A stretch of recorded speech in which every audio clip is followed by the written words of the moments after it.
Marian de Vera, tapos na ang buhay niya nang malaman niyang may breast cancer siya. Para sa kanya, hindi lang katawan niya ang unti-unting nawawasak, pati ang tapang niyang magmahal, ang tiwala sa sarili at ang pangarap na may lalaking makakatanggap pa sa kanya ng buo. Hanggang makilala niya si Dr. Carlos Francisco, isang kilalang surgical doctor na malamig sa unang tingin, pero may pusong marunong makinig sa katahimikan ng sugatang babae.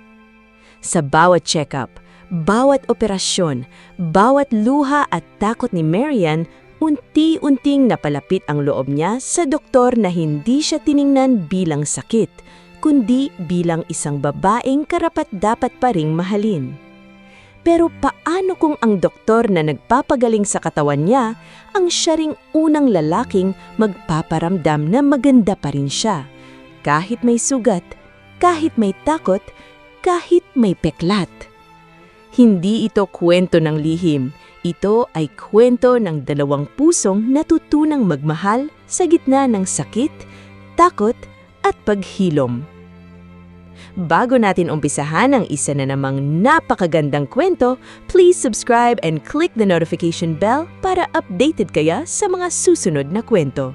Hindi narinig ni Marian de Vera ang lahat ng sinabi ng doktor matapos banggitin ang dalawang salitang matagal niyang kinatatakutan. Breast cancer. Parang huminto ang mundo. Ang tunog ng aircon sa consultation room ay naging malakas sa pandinig niya. Ang mahinang pagkaluskos ng papel sa mesa, ang pag-click ng ballpen, at ang malumanay na boses ng unang doktor, lahat iyon ay naghalo-halo hanggang maging parang dagundong. Marian, early stage pa naman, kailangan lang nating kumilos agad. Paliwanag ng doktor, kailangan lang. Napakadaan pakinggan, pero sa dibdib ni Marian, parang may batong nakapatong. Hindi lang dahil sa bukol sa kaliwang dibdib niya. Mas mabigat ang takot na baka pagkatapos nito, hindi na niya makilala ang sarili niya. Sa edad na 32, sanay na siyang mag-isa. Isa siyang events stylist, laging abala sa kasal ng iba, laging tagapag-ayos ng bulaklak, ilaw, entablado at pangarap ng mga babaeng ikakasal. Pero siya, matagal na niyang isinara ang pinto sa pag-ibig. Hindi dahil walang nanligaw, mayroon, pero bawat lalaking lumapit sa kanya, pare-pareho ang takot na iniiwan sa kanya. Ang takot na kapag nakita ang kahinaan niya, iiwan siya. At ngayon, may sakit siya. Sino pang magmamahal sa isang babaeng hindi sigurado kung buo pa rin ang katawan kinabukasan? May irerekomenda akong surgeon, sabi ng doktor, si Dr. Carlos Francisco.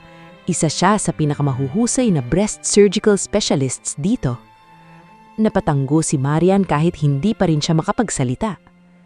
Kinabukasan, maaga siyang dumating sa Francisco Medical Center. Malinis, maliwanag at napakatahimik ng hallway.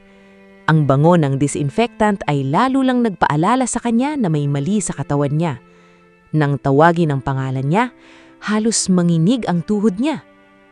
Miss de Vera? Pumasok siya sa opisina. At dun niya unang nakita si Dr. Carlos Francisco. Matangkad, malinis ang gupit, nakasuot ng puting coat, may seryosong mga mata at mukha ng lalaking sanay harapin ang buhay at kamatayan araw-araw. Hindi siya ngumiti agad, pero nang tumingin ito sa kanya, hindi malamig ang mga mata nito. "Good morning, Marian," sabi niya. "I'm Carlos." Hindi pasyente, hindi case, hindi cancer patient. Marian. Iyon ang unang bagay na tumama sa kanya. Umupo siya sa harap nito at agad na yumakap sa sarili.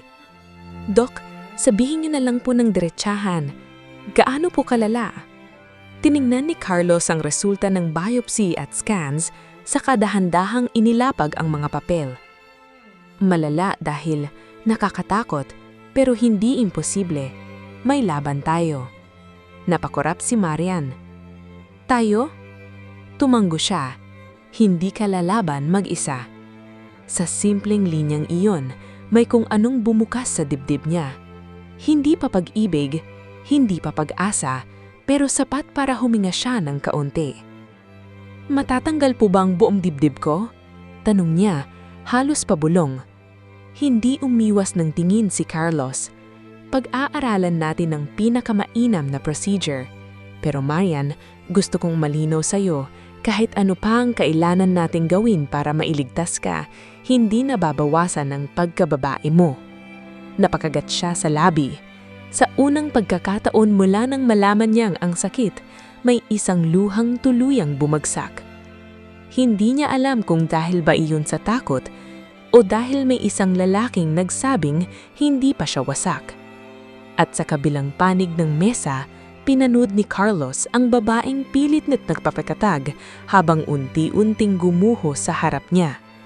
Hindi niya alam noon na sa araw na sisimulan niyang gamutin ang katawan ni Marian, may bahagi rin pala ng puso niyang matagal nang manhid ang magsisimulang muling makaramdam. Sanay si Marian sa mga taong nagsasabing, "Kaya mo yan." Pero bihira ang taong marunong manatiling tahimik habang umiiyak siya.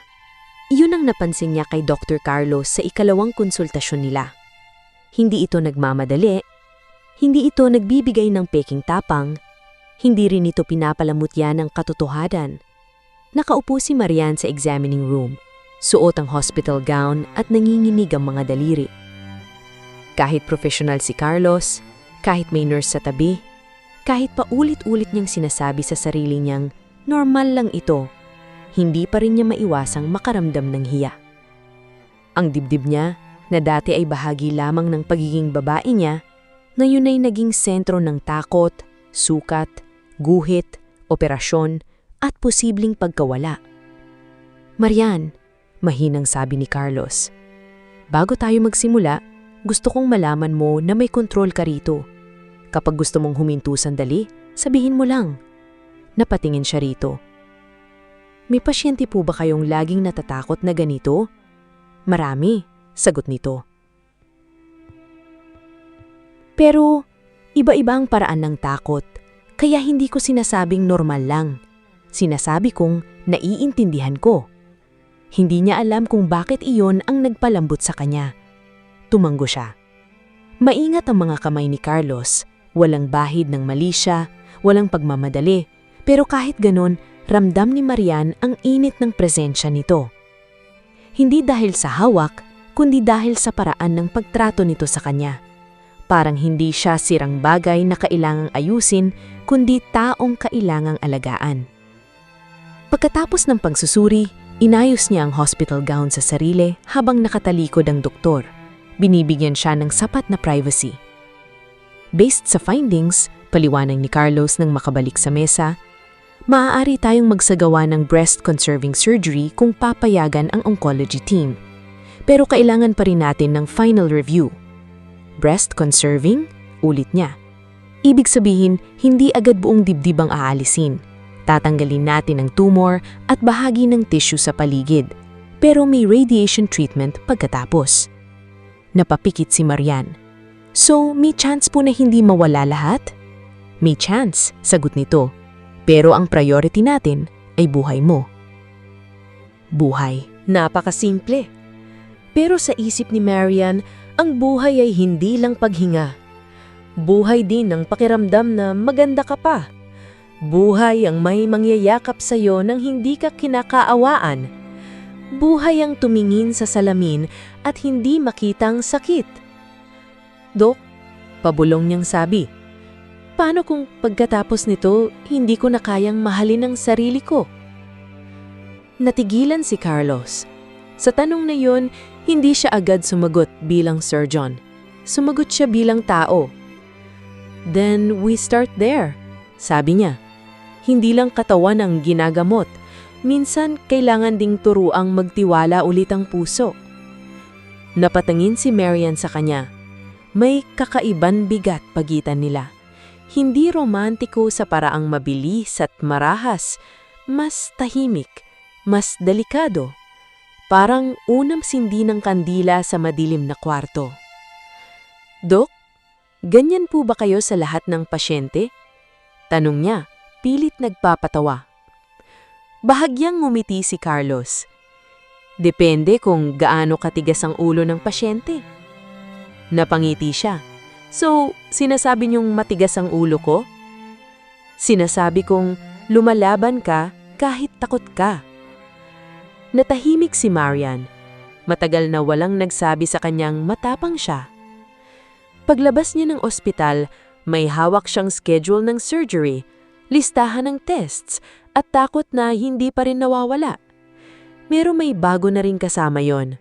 Boses ni Dr. Carlos Francisco sa isip niya. Hindi ka lalaban mag-isa. At kahit ayaw pa niyang aminin, nagsimula siyang umasa na baka totoo yon. 3 gabi bago ang operasyon, hindi makatulog si Marian. Nakaupo siya sa harap ng salamin, suot ang manipis na robe, nakababa ang buhok at hawak ang cellphone na ilang beses nang binuksan at isinara. Sa screen ay ang number ng ospital at ang email kung saan ipinadala ni Dr. Carlos ang pre-surgery reminders. Hindi personal, hindi sweet, walang labis. Pero sa dulo ng email, may isang linya siyang paulit-ulit binasa. You are stronger than this fear, Marian. See you on surgery day. Dr. Francisco. Hindi niya alam kung bakit parang may sariling tibok ang simpleng mensaheng iyon. Inilapag niya ang cellphone at tumayo sa harap ng salamin. Dahan-dahan niyang hiniwakan ang dibdib niya. Sa kaliwa, kung saan naroon ang bukol na nagbago ng mundo niya. Paano kung hindi na ako maganda? Bulong niya sa sarili. Walang sumagot. Kinabukasan, pumunta siya sa ospital para sa final consultation. Nakasalubong niya si Carlos sa hallway, hindi nakasuot ng puting coat, kundi navy blue scrubs. Mas simple ang dating nito, pero mas lalong tumingkad ang tindig. May hawak itong folder at kape, pero nang makita siya, huminto ito. Hindi ka natulog, sabi nito. Napakunot-no siya. Halata po ba? Sa mata. Doktor nga kayo. Hindi kailangang maging doktor para makitang may pasan ka. Napayuko siya. Naglakad sila papunta sa opisina. Habang nasa loob, ipinaliwanag ni Carlos ang proseso. Malinaw, detalyado, at mahinahon. Hindi niya pinalabo ang risks, hindi rin niya pinalaki ang takot. Marian, sabi niya, bukas, bago ka dalhin sa operating room, may mga nurses at anesthesiologists na kakausap sa iyo. Nandun ako. Hanggang matapos? Tanong niya. Hanggang matapos. Parang batang napakapit si Marian sa salitang iyon. Dok, bakit parang hindi kayo napapagod? Bigla niyang tanong. Napatingin si Carlos sa kanya. Napapagod ako, pero hindi halata. Trabaho kong maging kalmado kapag gumuho ang mundo ng pasyente. Paano naman po ang mundo nyo? Hindi agad ito nakasagot. Sa unang pagkakataon, nakita ni Marian ang bitak sa perpektong tahimik nitong mukha. Parang may lumang pagod sa mga mata nito. Parang sanay itong magligtas ng iba habang kinakalimutan ng sarili. Matagal ko nang hindi iniisip, amin ni Carlos. Natahimik sila pareho. May kakaibang init sa sandaling iyon. Walang hawak, walang yakap, pero ramdam ni Marian ang lapit nila. Hindi pisikal, mas malalim. Parang dalawang taong parehong may sugat, pero magkaiba lang ang anyo. Dok, mahinang sabi niya. Takot ako. Tumayo si Carlos at lumapit sa kabilang gilid ng mesa, sapat ang layo para manatiling propesyonal, sapat ang lapit para maramdaman niyang hindi siya nag-iisa. Alam ko, hindi lang sa operasyon. Takot ako na paggising ko, iba na ako. Magbabago ang katawan mo, sabi niya. Pero hindi yun kabawasan. Patunay yun malumaban ka. Napuno ng luha ang mga mata niya. Paano kung walang lalaking tumanggap? Sa pagkakataong iyon, mas matagal ang katahimikan. Pagkatapos, mahinang sinabi ni Carlos, kung may lalaking hindi kayang tignan ang piklat mo bilang bahagi ng tapang mo, hindi siya karapat-dapat sa balat na iyon. Tumigil ang hininga ni Marian. Hindi yun dapat magpakilig. Hindi yun dapat tumama ng ganoon kalalim. Pero tumama. Nang umawi siya, hindi pa rin nawala ang takot.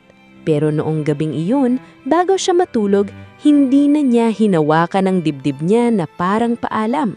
Hinawakan niya ito na parang pangako. Bukas, lalaban siya. At sa operating room, may isang lalaking nangakong nandoon siya hanggang matapos. Malamig ang operating room. Iyon ang unang naisip ni Marian habang nakahiga siya sa stretcher. Nakasuot lang surgical cap at may IV sa kamay. Maliwanag ang ilaw sa kisame. Sobrang puti, sobrang linis, sobrang layo sa mundo ng bulaklak at kasalan na kasanayan niyang ayusin. Gusto niyang maging matapang, pero nang makita niya ang mga instruments, ang machines, at ang mga taong nakamaskara, biglang bumilis ang tibok ng puso niya. BP is slightly elevated, sabi ng nurse. Marian, boses iyon ni Carlos. Lumapit ito sa tabi niya, suot ang surgical gown at mask. Tanging ang mga mata nito ang nakikita niya, pero sapat iyon para makilala niya. Doc, kapag natakot po ako habang tulog, malalaman niyo ba? Bahagyang lumambot ang mga mata nito. Babantayan kita. Promise? Promise. Hindi niya alam kung bakit, pero iyon ang huling salitang pinanghawakan niya bago siya tuluyang antukin dahil sa anesthesia. Promise. Sa gitna ng dilim, parang narinig pa niya ang mahinang utos ni Carlos sa team. Kalmado, sigurado, walang kaba. Parang ang buhay niya ay hindi pa bigat, kundi responsibilidad na buong puso nitong tinanggap. Lumipas ang oras. Nang magising si Marian, mabigat ang katawan niya. Parang may ulap sa ulo at hapdi sa bandang dibdib. Nasa recovery room na siya. May benda, may kirot, may pagkalito. Pero buhay siya. Marian? Mahinang tawag ng nurse. Tapos na ang surgery. Napaluha siya. Hindi dahil sa sakit, kundi dahil sa matinding ginhawa. Ilang sandali pa, dumating si Carlos. Tinanggal nito ang mask at lumapit sa kanya. Successful ang operation, sabi nito. Nakuha natin ang tumor with clear margins. Good sign iyon. Hindi niya naiintindihan lahat ng medical terms, pero naiintindihan niya ang mukha nito. May pagod, may ginhawa, may liwanag. Buhay pa ako? Pabulong niyang tanong. Ngumiti si Carlos. Buhay na buhay. Tumulo ang luha sa gilid ng mata niya. Doc, salamat. Tumanggo ito. Magpahinga ka muna. Pero bago ito umalis, mahinang gumalaw ang mga daliri ni Marian. Hindi niya alam kung sinadya ba niya yon, pero hinanap niya ang kamay nito. Tumigil si Carlos. 1 segundo. 2. Pagkatapos, maingat nitong hinawakan ang dulo ng kamay niya. Hindi mahigpit, hindi matagal. Sapat lang para ipaalam na naroon siya. At sa gitna ng sakit, iyon ang unang init na ramdaman ni Marian. Hindi pa pag-ibig ang tawag niya roon. Pero nang gabing iyon, habang inaantok siya sa recovery room, ang huling nakita niya ay ang pigil ng ngiti ni Dr. Carlos Francisco. At sa kauna-unahang pagkakataon mula nang dumating ang cancer sa buhay niya, hindi siya nakatulog na takot. Nakatulog siyang may pag-asa. 1 linggo matapos ang operasyon, ayaw tumingin ni Marian sa salamin. Kahit sinabihan siya ng nurse na normal ang pamamaga, normal ang kirot, normal ang pasa, wala sa mga salitang iyon ang nakapagpahanda sa kanya sa unang pagkakataong nakita niya ang peklat. Hindi naman buong dibdib ang nawala, pero may guhit, may bakas, may paalala. At sa isip niya, iyon ang unang bagay na makikita ng kahit sinong lalaking lalapit sa kanya. Hindi ang mga mata niya, hindi ang ngiti niya, hindi ang pagkatao niya. Peklat. Naupo siya sa kama ng ospital at tahimik na umiyak. Dumating si Carlos sa regular na rounds, dala ang chart niya. Agad nitong napansin ang katahimikan. Masakit? Tanong nito. Umiling siya. May hilo? Umiling ulit. Galit? Napatingin siya rito. Halata po ba? Mas halata kapag hindi mo sinasabi. Napangiti siya ng pait. Ang pangit. Hindi na kailangan ni Carlos tanungin kung ano ang tinutukoy niya. Inilapag nito ang chart sa gilid at umupo sa silya malapit sa kama. Hindi ito lumapit ng sobra. Hindi rin siya pinilit tumingin. Hindi ko sasabihing hindi mahirap tanggapin. Dahil mahirap talaga. Napaluha lalo si Marian. Akala ko kapag successful ang surgery, masaya na ako. Pero bakit parang may namatay pa rin sa akin? Dahil may nawala, mahinang sagot ni Carlos. Hindi lang tissue, nawala rin ang dating pakiramdam mo sa sarili mo. Kailangan mong pagluksain iyon. Napatingin siya rito. Pwede pala iyon? Oo. Hindi ba dapat grateful lang ako dahil buhay ako? Pwede kang maging grateful at masaktan ng sabay. Iyon ang nagpaiyak sa kanyang tuluyan. Hindi siya pinigilan ni Carlos. Hindi rin siya inabutan agad ng payo. Hinayaan lang siyang umiyak hanggang maubos ang bigat. Pagkaraan ng ilang minuto, pabulong niyang sinabi, "Hindi na ako magiging desirable." Tumalimang tingin ni Carlos, hindi dahil sa galit sa kanya, kundi sa sakit na narinig sa sinabi niya. Marian, ang desirability hindi nakatira sa perpektong balat. Napangiti siya ng mahina. Madali pong sabihin kapag hindi kayo ang may peklat. Tama ka, amin nito. Hindi ko alam ang eksaktong pakiramdam mo, pero alam ko ito. May mga taong makakakita ng peklat mo at hindi uurong. May taong hahalika ng parte ng sarili mong kinatatakutan. Hindi dahil naaawa siya, kundi dahil mahal ka niya. Napatigal si Marian. Mainit ang pisngi niya. Hindi dapat ganun ang epekto ng sinabi nito. Pero ang imahe ng isang lalaking hindi natatakot sa peklat niya, isang lalaking kayang yakapin siya ng buong buo, ay bumuhay sa isang bahaging akala niya patay na. Dok, mahinang niyang sabi, delikado po kayong magsalita. Bahagyang natawa si Carlos. Medically or emotionally? Pareho. Nagtagpo ang mga mata nila. Isang sandali lang iyon, pero sapat para maramdaman nilang may linya sa pagitan nila. Isang linyang hindi pa dapat tawirin. Siya ang pasyente. Ito ang doktor. Kaya unang umiwas ng tingin si Carlos. Magpapadala ko ng counselor para makatulong sa body image recovery mo, sabi nito. Bumalik sa profesional na tono. Hindi mo kailangang kayanin nito mang-isa. Tumanggo si Marian, pero may kakaibang hapdi sa dibdib niya. Hindi dahil sa operasyon, kundi dahil sa unang beses natakot siyang baka hindi lang cancer ang kailangan niyang labanan, kundi ang sarili ng puso na nagsisimulang mahulog sa lalaking bawal mahalin. Umuwi si Marian makalipas ang ilang araw, dala ang gamot, follow-up schedule at katawan na tila hindi pa niya lubos na kilala. Sa bahay, mabagal siyang kumilos. Mahirap itaas ang kaliwang braso, mahirap matulog nang hindi naiipit ang tahi, mahirap maligo nang hindi umiiyak. Pero ang pinakamahirap ay ang katahimikan. Walang tunog ng hospital monitor, walang nurse na papasok, walang Dr. Carlos na magtatanong kung kaya pa niya. Kaya nang dumating ang araw ng follow-up, mas maaga pa siya sa appointment. Hindi niya aaminin kahit kanino, pero pinaghandaan niya iyon. Nagsuot siya ng light pink blouse na maluwag, naglagay ng kaunting lipstick at inayos ang buhok. Hindi dahil gusto niyang magpa-cute. O baka oo. Pagpasok niya sa clinic, nakatingin si Carlos sa laptop. Nang makita siya, sandali itong natigilan. "You look better," sabi nito. "Better as in mas mukha na akong tao?" Biro niya. "Better as in mas mukhang Marian." Hindi niya alam kung bakit ang simpleng linyang iyon ay mas nakakakilig kaysa kahit anong bulero. Habang sinusuri nito ang sugat, naroon pa rin ang nurse. Professional pa rin ang lahat. Pero hindi maikaila ni Marian na bawat lapit ni Carlos ay may ibang epekto sa kanya.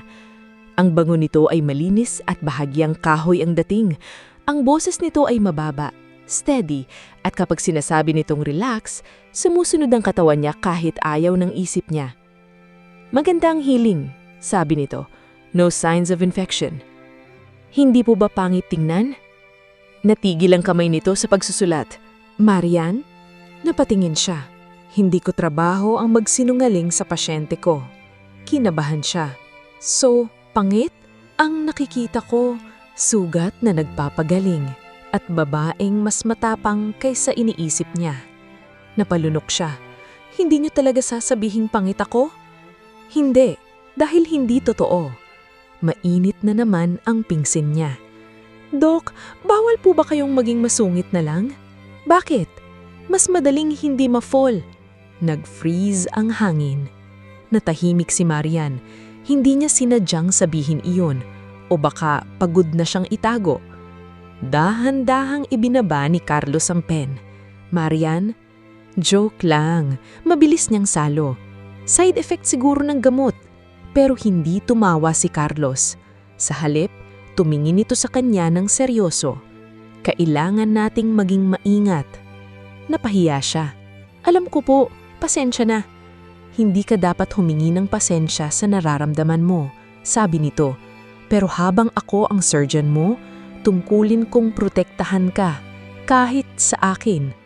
Tahimik siyang napatingin sa kanya. Kahit sa akin. Masakit ang linyang iyon, pero may lambing sa ilalim. Hindi ito pagtanggi. Hindi rin ito paglapit. Isa itong pag-iingat. At sa kakaibang paraan, lalo niyang iginalang si Carlos. Pagkatapos ng check-up, inabot nito sa kanya ang maliit na paper bag. Ano to? Tanong niya. Scar care gel at isang soft scarf para kapag malamig sa radiation room. Binuksan niya ang bag. Cream scarf iyon. Simple pero maganda. Hindi po ba bawal ang regalo? Hospital-approved care item. Seryosong sabi nito. Napangiti siya. Ang defensive niyo, Doc. Dahil matigas ang ulo mo. Sa unang pagkakataon matapos ang operasyon, tumawa si Marian ng totoohanan. At habang pinapanood siya ni Carlos, may bagay na kumirot sa dibdib nito. Hindi profesional, hindi ligtas, pero totoo. Dumating ang radiation treatments ni Marian na parang mahabang tag-ulan.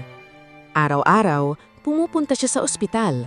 Araw-araw, may pagod na dumaragdag sa katawan niya. Minsan, nasusuka siya. Minsan, naiirita ang balat niya. Minsan, gusto na lang niyang sumuko at matulog ng matagal. Pero lagi siyang bumabalik. At sa bawat balik niya, may sandaling umaasa siyang masusulyapan si Carlos sa hallway. Hindi na ito ang palaging humahawak sa treatment niya dahil nasa oncology team na siya. Pero bahagi pa rin ito ng follow-up surgical care. Kaya paminsan-minsan, nagkikita sila. Isang hapon, matapos ang radiation session, inabutan siya ng ulan sa labas ng ospital. Nakaupo siya sa waiting bench, suot ang cream scarf na bigay ni Carlos habang pinapanood ang pagbuhos ng tubig sa driveway. Hindi ka nagdala ng payong. Napalingon siya. Si Carlos, hawak ang itim na payong, nakatayo sa likod niya. Hindi ko akalaing uulan. Forecast says otherwise. May forecast ko ba kayo sa lahat? Sa weather, oo. Sa pasyenteng matigas ang ulo, hindi. Napangiti siya. Inalayanan siya nito palabas. Magtatabi silang nanglalakad sa ilalim ng iisang payong. Sapat ang lapit para maramdaman niya ang init ng braso nito sa tabi niya. Sapat ang layo para hindi magdikit. Pero ang puso ni Marian, traidor. Doc, sabi niya habang bumubuhos ang ulan sa paligid. Kapag tapos na lahat ng treatment ko, pwede ko na ba kayong tawaging Carlos? Tumigil ito. Hindi niya alam kung ang ulan ba ang nagpapabilis ng tibok ng puso niya o ang katahimikan nito. Marian, maingat nitong sabi. Kailangan nating malinaw. Alam ko, patient ako. Doktor kayo. Oo, pero tao ring tayo. Napatingin ito sa kanya. Sa ilalim ng payong, mas madilim ang mga mata ni Carlos. May pigil na damdaming halatang pinipilit nitong kontrolin. Tao ako, amin nito, kaya kailangan kong mas maging responsable. Napakagat siya sa labi. So, wala talaga. Hindi agad ito sumagot. At iyon ang sagot. Mayroon, pero bawal.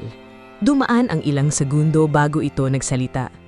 Kapag tapos na ang role ko bilang surgeon mo, kapag stable na ang care mo sa oncology team, at kapag malinaw ng hindi na kita pasyente sa paraang may power imbalance, doon tayo pwedeng mag-usap. Bilang Carlos at Marian, hindi siya nakahinga agad. Hindi ito pangako ng pag-ibig, pero hindi rin ito pagtanggi. Paano kung sa panahon na iyon, ayaw niyo na? Tanong niya. Bahagyang yumuko si Carlos, sapat para mas marinig niya ang mababang boses nito sa gitna ng ulan. Ang mas kinakatakutan ko, Marian, baka mas gusto pa kita noon. Biglang uminit ang buong mukha niya. Hindi iyon halik, hindi iyon yakap, pero mas nakakakuryente pa sa kahit anong hawak. Nang ihatid siya nito sa taxi, hindi siya lumingon agad. Natatakot siyang makita sa mukha nito ang parehong apoy na nararamdaman niya. Pero bago siya sumakay, narinig niya ang boses nito. Magpahinga ka, kailangan kitang gumaling. Kailangan kita. Dalawang salitang hindi niya dapat bigyan ng kahulugan. Pero habang papalayo ang taxi, hawak-hawak niya ang scarf sa dibdib at tahimik na nakangiti sa ulan. Bawal pa silang mahulog, pero mukhang pareho na silang nasa bingit. 6 na buwan ang lumipas. Hindi madali ang naging daan ni Marian. May mga araw na halos hindi siya makatayo sa pagod. May gabing galit siya sa sariling katawan. May umagang umiiyak siya habang sinusuklay ang buhok na nunipis dahil sa gamot at stress. Pero lumaban siya. At sa araw ng final surgical clearance niya, suot niya ang isang simpleng white dress, cream scarf, at ngiting matagal niyang hinahanap sa sarili. Your surgical recovery is excellent, sabi ni Carlos habang tinitignan ang latest reports. Your oncology follow-up will continue, pero from the surgical side, cleared ka na. Parang may pinto sa bibdib niyang bumukas. So, hindi niyo na ako pasyente? Napatingin si Carlos. Alam nilang pareho ang ibig sabihin noon. Hindi na sa surgical care, sagot nito. Tahimik sila. Sa loob ng 6 na buwan, naging maingat sila. Walang maling hawak, walang lihim na tagpo, walang pangakong hindi dapat bitawan. Pero hindi rin nawala ang tiginan, ang lambing sa boses, ang mga linyang masyadong mainit para tawaging ordinaryong concern. Tumayo si Marian. Thank you, Dr. Francisco. Tumayo rin si Carlos. You're welcome, Ms. De Vera. Nagkatitigan sila. Pagkatapos, gumiti siya. So, hanggang dito na lang ang doktor at pasyente? Lumapit si Carlos ng kaunti. Hindi na tulad noon na may lamesa sa pagitan nila. Ngayon, pareho silang nakatayo. Parehong malinaw, parehong malaya ng tumili. Marian, sabi nito, pwede ba kitang yayaing magkape? Hindi bilang doktor mo. Tumibok ng malakas ang puso niya. Kailan? Ngayon, sa labas ng ospital, public place, walang pressure. Napangiti siya. Ang formal pa rin niyo. Kinakabahan ako. Natigilan siya. Kayo? Kinakabahan? Matagal na. At doon tuluyang natunaw ang natitirang pader sa puso niya. Sa maliit na coffee shop sa tapat ng ospital, unang beses silang nag-usap na hindi tungkol sa tests, gamot, sugat o follow-up. Nalaman ni Marian na mahilig pala si Carlos sa old songs, hindi marunong magluto ng kahit itlog nang hindi nasusunog, at minsan natutulog sa opisina dahil masyado siyang abala. Nalaman naman ni Carlos na mahilig si Marian sa sampagita, takot sa malalaking aso at noong bata pa siya, pangarap niyang magkaroon ng sariling flower studio sa mga babaeng ikakasal.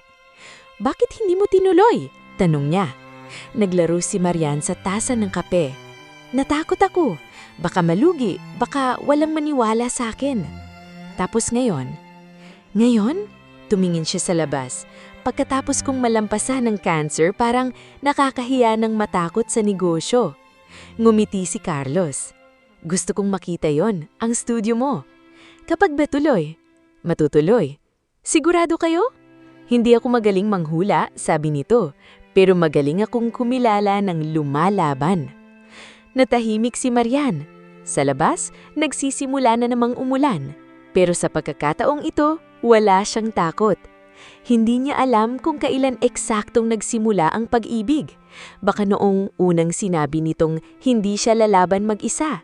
Baka noong hinawakan nito ang kamay niya sa recovery room. Baka ngayon, habang nakangiti ito sa kanya na parang hindi siya sugatan, kundi buo. Carlos, unang beses niyang tawag. Halos hindi gumalaw ang lalaki, pero nakita niyang may kung anong lumambot sa mukha nito. Yes, Marian, pwede mo na akong ihatid pa uwi. Ngumiti ito. At sa labas ng ospital, sa ilalim ng ulan, nagsimula ang unang kabanata nila bilang lalaki at babae. Hindi mabilis si Carlos magmahal. Iyon ang natutunan ni Marian sa mga sumunod na linggo. Hindi ito padalos-dalos. Hindi ito puro bulaklak at matatamis na salita. Mas madalas, tahimik ang paraan ng pagmamahal nito. Dinadala siya nito sa check-up kahit hindi na ito ang doktor niya. Pinapaalala ang gamot, pinapadalhan ng pagkain kapag alam nitong pagod siya, nakikinig kapag may araw na hindi niya kayang maging positibo. Pero hindi rin ito boring. Dahil kapag tumingin si Carlos, parang hinuhubad nito ang lahat ng pader na itinayo ni Marian sa sarili. Isang gabi, dinala siya nito sa isang garden restaurant matapos niyang matapos ang unang maliit na event na tinanggap niyang ulit bilang stylist. Pagod si Marian, pero masaya. Suot niya ang emerald dress na matagal niyang hindi nagamit dahil pakiramdam niya noon hindi na bagay sa kanya ang maging maganda. Pagdating niya, natigiran si Carlos. Ano? Tanong niya, kinakabahan. Hindi agad ito sumagot. Lumapit ito at hinawakan ang kamay niya. Ang ganda mo. Sanay si Marian sa compliments mula sa clients at kaibigan. Pero iba kapag galing kay Carlos. Hindi ito tunog bola, tunog dasal. Napayuko si Marian. Kahit may peklat, hinaplos ng hinlalaki nito ang kamay niya. Kasama ang peklat. Naningilid ang luha niyang napangiti. Delikado ka talaga. Sinusubukan kong magbigil. Bakit? Dahil gusto kong maramdaman mong ligtas ka sa akin.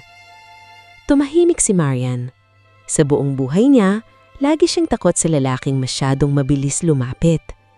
Takot sa init na humihingi ng kapalit. Takot sa titig na gustong kumuha. Pero kay Carlos, iba. Ang init nito ay hindi nananakop.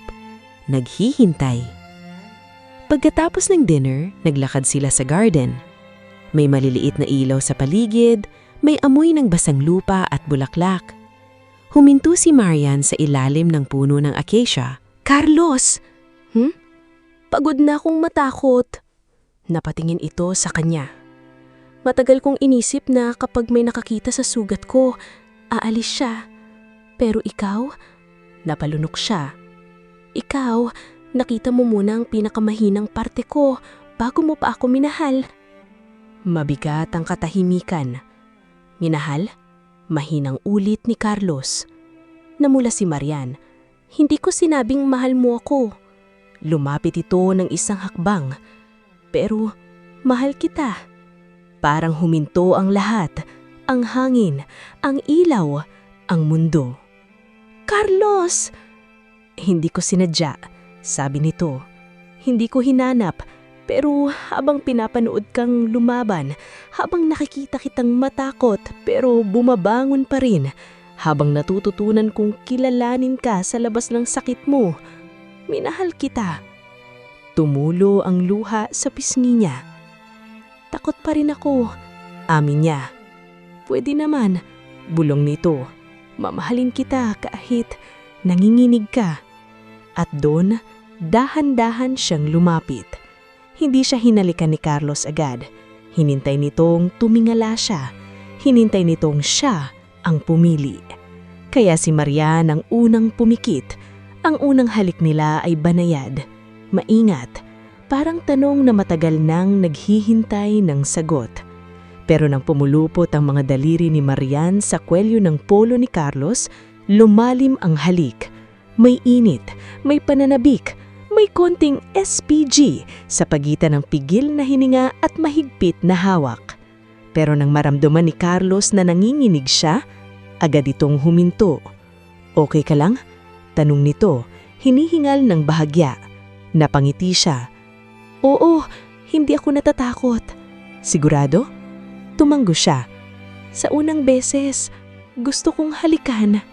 Napapikit si Carlos na parang pinipigilan sariling damdamin. Pagkatapos, hinakap siya nito. Mahigpit, mainit, buo. At sa dibdib ni Carlos, naramdaman ni Marian ang tibok ng pusong hindi natatakot sa pekrat niya. Hindi dahil mahal ka na, mawawala na ang takot. Iyon ang natutunan ni Marian ng isang gabi habang nasa bahay si ni Carlos para sa simpleng dinner. Bigla siyang nagpanik sa banyo. Walang nangyari, walang sinabi si Carlos, walang itong ginawang mali. Pero nang makita niya ang sarili sa salamin, suot ang sleeveless blouse, bahagyang kita ang pagbabago sa dibdib niya, bigla siyang nilamon ng lumang takot. Paano kung isang araw mapagod si Carlos sa pag-aalaga? Paano kung magising ito at mapagtantong mas madali mahalin ang babaeng walang cancer history? Paano kung ang pagmamahal nito ay awa lang na naging ugali? Nang kumatok si Carlos sa pinto, mabilis niyang pinunas ang luha. "Marian, okay ka?" "Oo," sagot niya, pero basag ang boses. Hindi pumasok si Carlos, hindi ito pinilit. "Nandito lang ako sa labas." Iyon ang nagpaiyak lalo sa kanya. Binuksan niya ang pinto. Pagkakita nito sa kanya, agad lumambot ang mukha ni Carlos. "Hey, sorry," sabi niya. "Ang drama ko na naman." "Hindi drama ang takot." "Pagod ka na ba?" bigla niyang tanong. Napakunot noo ito. "Saan?" "Sa akin, sa sakit ko, sa trauma ko, sa paulit-ulit kong tanong kung maganda pa ba ako?" Lumapit si Carlos, dahan-dahan. "Hindi." "Paano kung magsawa ka?" "Hindi ako nandito dahil madali ka mahalin, Marian. Nandito ako dahil mahal kita kahit may mahirap." Napasubsob siya sa dibdib nito. Sa gabing iyon, walang matinding eksena, walang halik na umaapoy, walang padalos-dalos na pangako. Pero habang nakaupo sila sa sofa, yakap si ni Carlos, naramdaman ni Marian ang mas malalim na intimacy kaysa sa anumang SPG na tagpo. Ang intimacy ng lalaking hindi umaalis kahit paulit-ulit kang natatakot. Hinaplos nito ang buhok niya. "Hindi mo kailangang maging healed bago kita mahalin. Pero gusto kong gumaling. Then I'll stay while you do." Tumigil siya sa pag-iyak. "Carlos, pwede mo ba akong hawakan?" Natigilan ito. "Saan?" "Sa kamay muna," sabi niya, nahihiya. "Tapos, yakapin mo ako na parang hindi ako basag." Dahan-dahang kinuha ni Carlos ang kamay niya. Hinalikan ng knuckles niya, banayad at puno ng respeto. Pagkatapos, hinila siya palapit sa yakap nito. Hindi niya hilawakan ang katawan ni Marian na parang naghahanap ng perpekto. Hinawakan niya ito na parang pinangangalagaan ng isang bagay na mahalaga. At doon, unti-unting huminahon si Marian. "Hindi ako basag," bulong niya. "Hindi," sagot ni Carlos. "Nagpapagaling ka." Nakangiti siyang pumikit. Sa unang pagkakataon, hindi niya kinailangang magpanggap na matapang para mahalin.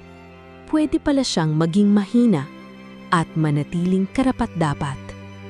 Bumalik si Marian sa trabaho na may bagong pangalan sa maliit niyang event styling business, De Vera Blooms. Hindi pa iyon malaking studio.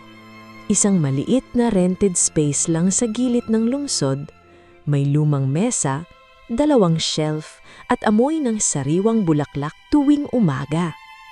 Pero para kay Marian, para na itong palasyo.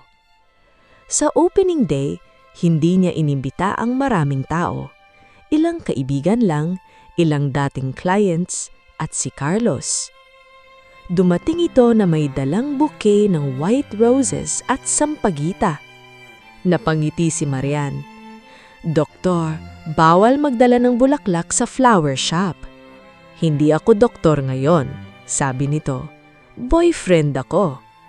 Kinilig siya sa salitang iyon kahit ilang linggo na silang opisyal. Boyfriend na hindi marunong pumili ng bulaklak? Tinulungan ako ng florist. Ako ang florist. Kaya nga kinakabahan ako.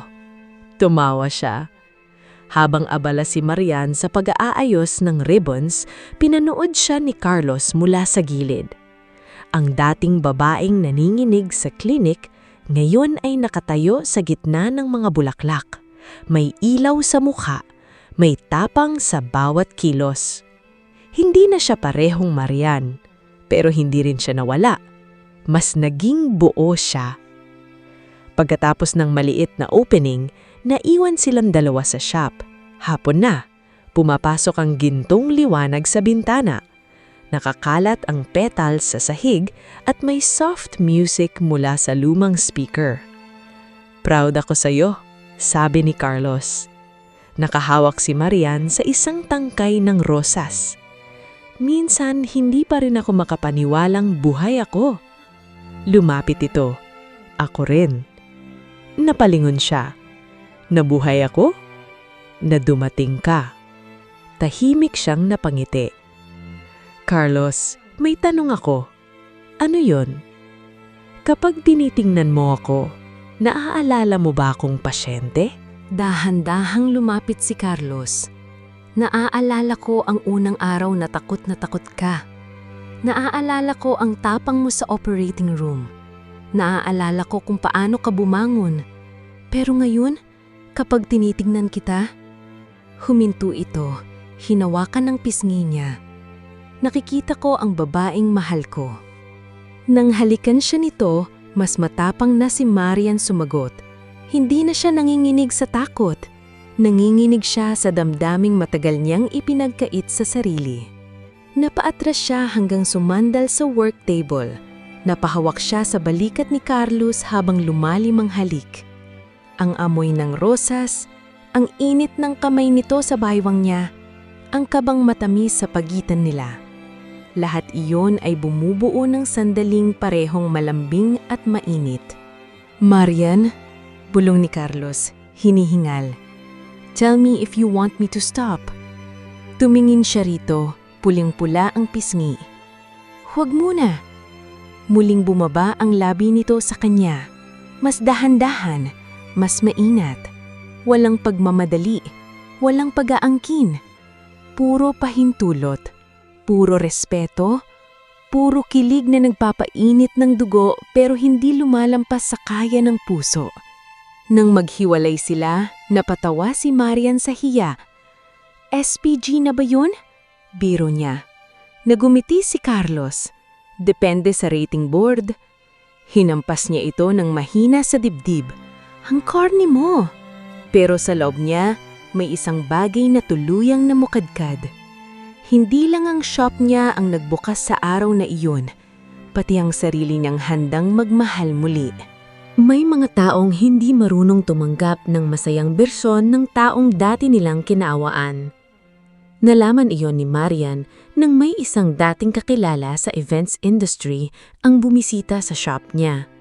Si Lori, dating kasabay niya sa mga bridal fairs, kilala sa matatamis na salita at matatalim na komento.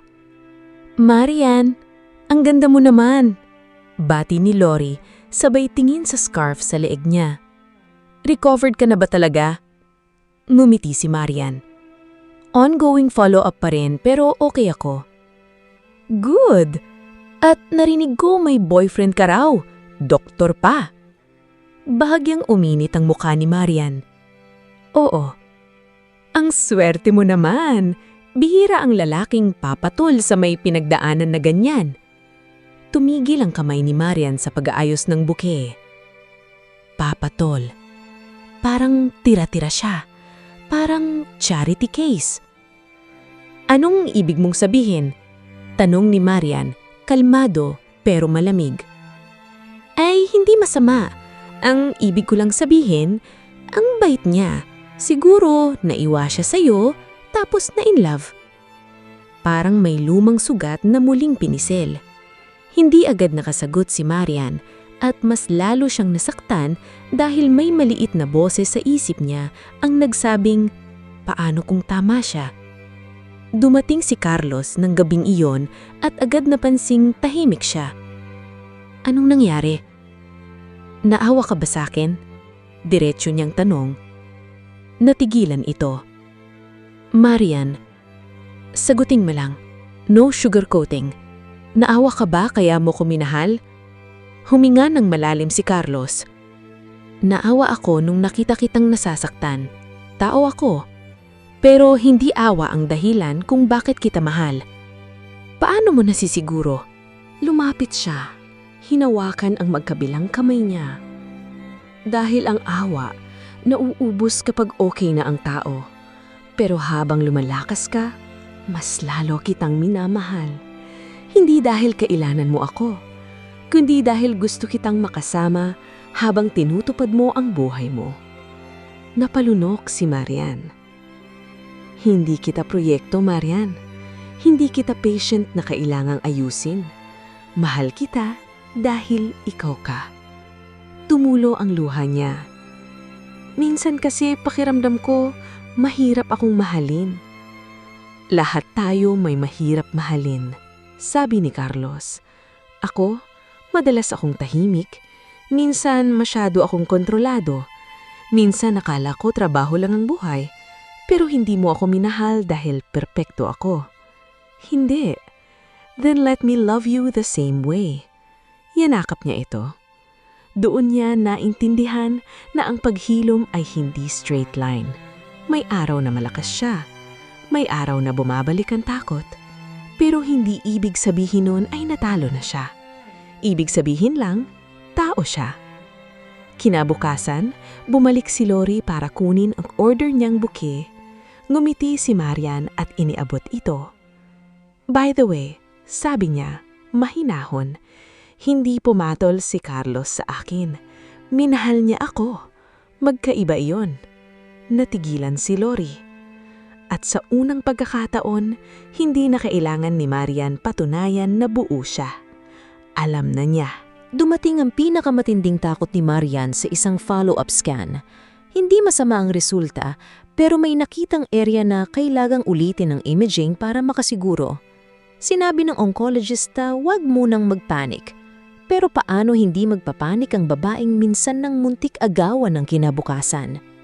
Pag-uwi niya, hindi niya tinawagan si Carlos. Ayaw niyang maging pabigat. Ayaw niyang sirain ang gabi nito. Ayaw niyang makita nitong muli siyang gumuho. Pero dumating pa rin ito. Nakatayo siya sa labas ng apartment niya, hawak ang paper bag ng pagkain at mukha ng lalaking alam nang nagsisinungaling siya sa "Okay lang ako" text. Hindi mo kailangang mag-isa, sabi nito nang binuksan niya. Doon siya tuluyang umiyak. Naupo sila sa sahig ng sala, nakasandal sa couch habang hawak niya ang kamay ni Carlos na parang lubid sa gitna ng baha. Paano kung bumalik? Tanong niya. Then, haharapin natin. Paano kung mapagod ako? Magpapahinga ka, tapos ako muna ang hahawak sa pag-asa hanggang kaya mo ulit. Paano kung ayoko nang lumaban? Sumikpit ang mukha ni Carlos, pero hindi ito nagalit. Hinila siya nito palapit at yanakap ng mahigpit. Then, sa gabing iyon, hindi kita iiwan. Walang hero speech, walang magic words, pero sapat yon. Habang umiiyak siya sa dibdib nito, hinalikan ni Carlos ang noo niya. 1, 2, 3. Parang binibilang nito ang bawat takot at pinapakalma isa-isa. Stay, bulong ni Marian. I'm here. Hanggang makatulog ako? Hanggang magising ka. Gabi iyon na walang mali siya pero puno ng init. Humiga sila sa kama ng magkatabi, parehong nakadamit, magkahawak kamay. Nakapulupot ang braso ni Carlos sa anya at nakasiksik si Marian sa dibdib nito. Sa dilim, naramdaman niyang hinalikan nito ang buhok niya. "Mahal kita," bulong ni Carlos. "Mahal din kita," sagot niya, boses na inaantok at basag sa iyak. Kinabukasan, nagising si Marian na nandoon pa rin ito. Hindi pala lahat ng lalaki umaalis kapag mabigat na ang gabi. May mga lalaking nananatili. May mga lalaking hindi takot sa luha. May mga lalaking kayang magmahal nang hindi kailangang iligtas ka sa lahat. Basta sasamahan ka habang nililigtas mo ang sarili mo. Makalipas ang ilang araw, lumabas ang repeat imaging. Clear. Umiyak si Marian sa tuwa. Si Carlos naman, tahimik lang siyang niyakap ng matagal. Pero pareho nilang alam, sa gabing iyon bago lumabas ang resulta, may mas mahalagang bagay silang napatunayan. Hindi sila mahal kapag magaan lang. Mahal sila kahit may takot. Isang taon matapos ang operasyon, nagkaroon si Marian ng maliit na exhibit sa kanyang flower studio, Bloom After the Scar. Hindi ito engranding event, pero para sa kanya, ito ang pinakamahalagang ginawa niya. Gumawa siya ng floral arrangements na inspired sa iba't ibang yugto ng healing, takot, galit, pag-asa, pagtanggap, at pag-ibig. Sa gitna ng studio, may isang malaking arrangement ng white roses, sampagita, at pink lilies. Ang pamagat, peklat na namulaklak. Dumating ang mga dating clients, kaibigan, ilang cancer survivors, at mga babaeng tahimik na lumapit sa kanya para sabihin, "Salamat, kailangan kong makita ito." Si Carlos ay nasa gilid lang, tahimik na proud. Nang matapos ang event, lumapit si Marian sa kanya. "Hindi ka nagsasawa?" tanong niya. "Saan?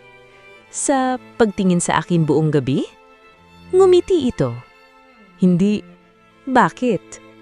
"Dahil bawat beses kitang tinitignan, may bagong dahilan para mahalin ka." Napiling siya. "Ang smooth mo na ngayon." "Natuto sa'yo." Tumawa siya. Pagkatapos, seryoso siyang tumingin dito. "Carlos, may ipapakita ako." Dinala niya ito sa maliit na private room sa likod ng studio. Doon, may full-length mirror. Huminga ng malalim si Marian. "Dati, ayoko sa salamin," sabi niya. "Ngayon, gusto kong makita mo akong hindi natakot." Dahan-dahan niyang tinanggal ang scarf sa leeg niya. Hindi ito malaswa. Hindi ito eksenang ginawang panuurin. Ito ay sandali ng tiwala. Nakita ni Carlos ang peklat na matagal niyang alam, pero ngayon ay ipinapakita ni Marian hindi bilang sugat, kundi bilang bahagi ng kanyang kwento. Lumapit ito, mabagal, naghihintay ng pahintulot. Tumanggo siya. Hinawakan ni Carlos ang pisngi niya. Hindi ang peklat. Tumingin muna ito sa mga mata niya. "Ang ganda mo," sabi nito. Nangingilid ang luha niyang numiti. Naniniwala na ako. Doon siya hinalikan ni Carlos. Mas malalim kaysa dati, mas puno, mas malaya. Hindi na sila nakatago sa takot. Hindi na sila nakatayo sa pagitan ng doktor at pasyente. Hindi na sila nagbabantay sa bawal. Sila na, dalawang taong naghilom sa piling ng isa't isa. Napakapit si Marian sa kanya habang inaangkin ng halik ang lahat ng salitang hindi na kailangang sabihin. May init, may pananabik, may pangakong hindi minamadali. Nang dumampi ang noo ni Carlos sa noo niya, kapwa sila hinihingal.